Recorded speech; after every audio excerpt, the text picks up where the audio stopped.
find somebody. I'm gonna go find somebody. We're gonna have a good time. Oh, we're gonna find us a bad guy. Meet Finn. He's a certified search and rescue bloodhound dog. Where'd she go? And this is Sue. Where'd she go? His partner. I'm Deputy Susan Christian, and I work with the Johnson County Sheriff's Office. I'm a canine handler. Together, they are one of the most hardworking search and rescue teams in Johnson County. I handle a man-trailing bloodhound, and our job is to go find people when they need found. We find people that want to be found and people that don't want to be found. Meaning we do criminal searches, whether it be an escape, a break-in, somebody fleeing from the police, or we also do search and rescue with lost people, lost children, things like that. When he finds people, he wants to keep them, especially if it's kids. The job is fun. That's why I do it. Just getting to go out and run with the dog is the best part of the job. You know, I don't get paid for this job. I do it because I love it. The dog does it because he loves it. And this is what we do for fun. In the middle of the night, if the phone rings at all, he's at the door before I can even get to the phone, because he knows nobody just calls in the middle of the night. The hardest part, I guess one of the hardest things is being out there, seeing things that most people don't see in our society. You know, I see kids that are treated bad. I see adults that are treated very bad. You know, the way people live, to me, that's the hardest part, is just having to be aware of the parts of society that most people don't have to see. Hey, buddy, you ready to go to work? Huh? You ready to work? Oh, this is going to be fun. Sue's job is full of gratification, but also bittersweet moments. We had to go search for a lost child just a couple of years ago, and we were too late. We didn't get called in to help on the search until the next day, and if we had been there the day before, maybe we could have found him before it was too late. So that one was definitely the worst.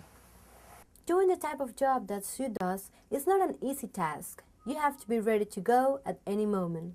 You know, when it's a lost kid, you don't say, well, I can make it tomorrow morning. You drop whatever you're doing and you go right now. And that means that dog better be in perfect training. We're finished. Part of that, taking the harness off of him, he knows he's not working, and see, now he can run around and smell where other dogs have been, what the squirrels are doing, and he's not allowed to do that when he's working. There's a lot of training. We start out with either a puppy or a grown dog, either way they work, and we just keep encouraging making a trail more and more difficult. He also needs training. He has to be trained not to bother with squirrels or cats, or you know, how to figure out a road crossing or things like that. So we train 2 or 3 times a week now that he's fully trained. When he was a little puppy and starting, it was 2 or 3 times a day. Because otherwise he would be perfectly free to follow anything he wanted. Okay. This is how I tell him who to follow. Okay. If you claim to have a search and rescue dog, and your dog is not well trained, and you are not well trained, and you get called out to a missing person case, you are just putting off the time that it takes to get somebody that's well trained out there, and that's putting life in jeopardy. And that's what happened with that little boy that we found. Somebody else was there that claimed that they could do the job, and they did not have trained dogs, and they wasted a whole day before we were called, and the outcome was very bad. And yes, I get very passionate about that subject. Sue's job isn't an easy task. Dealing with the situations and risks she's usually put into requires not only training for Finn, but also for her. The vast majority of the training is for me, The dog will pretty much follow a trail once they grasp the concept of what it is we want them to do. But all of the training trails that we do, I watch how the dog acts in a known situation. That way, when we get out on a real trail where I don't know what's happened, I can watch the dog and say, okay, he normally acts like that when this happens or that happens. He throws his head up and starts walking on his tiptoes. A lot of the training is for me to be able to read the dog. It's coming in on the wind somewhere. For the special job Sue performs on a daily basis, she needs a special type of dog, and this is exactly what Finn is. The bloodhound looks like a big lazy dog, but they're not. They're super high energy, they're hard to handle in a house, they're hard-headed, they get in trouble.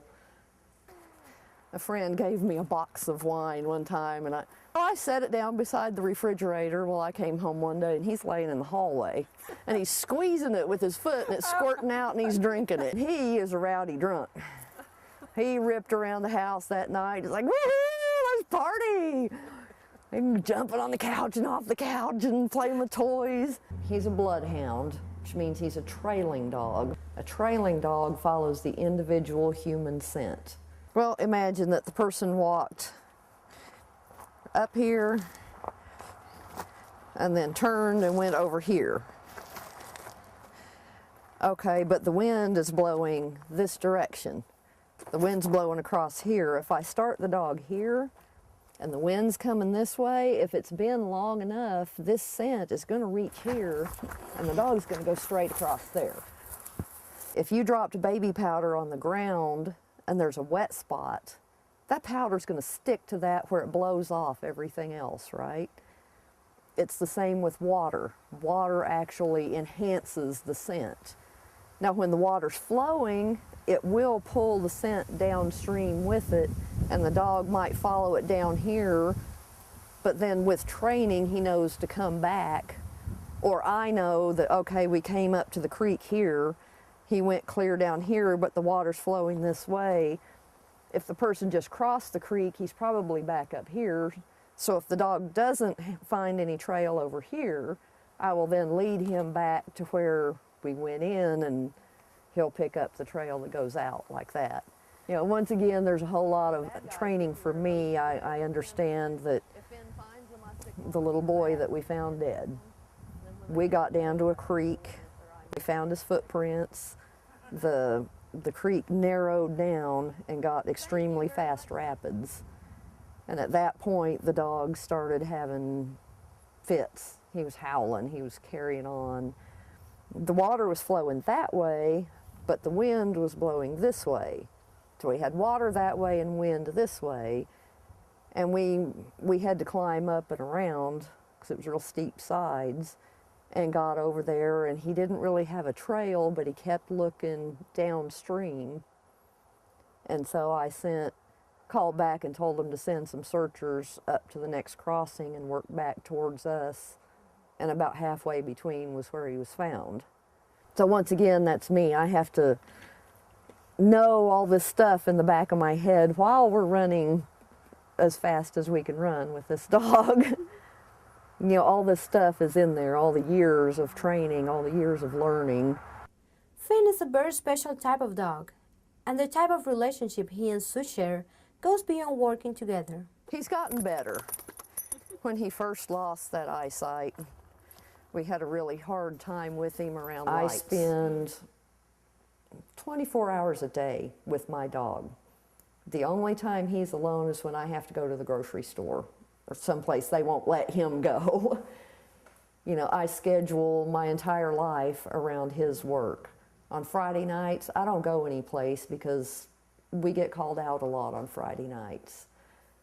You know, I have to be ready both physically, mentally, with my job, everything. I have to be ready at any second to drop everything and go. Finn, it's a whole different level of relationship there. You know, my life depends on him and his life depends on me. When we're out there on a trail, and unless you've ever handled a dog and worked with a dog in a dangerous situation, I don't think you can really comprehend how close you get with your dog. Is that her? Oh, that's her. That's a good boy. Oh, what a good dog. Is that him? Tell me. Oh, that's a good boy. Where'd she? Guy, is that her? Oh, that's a good boy. Because they're putting out so much smell, and they've got the fear While scent, another and they've case got is all this closed stuff thanks to the going help on, of Finn and Sue, there is no doubt that the job they do as a team knows has that's a helped to bad guy save and he's several gonna get lives, 'em. and will help to save several more, thanks to the effort and training Sue and Finn dedicate out of love. He just gets so excited about it.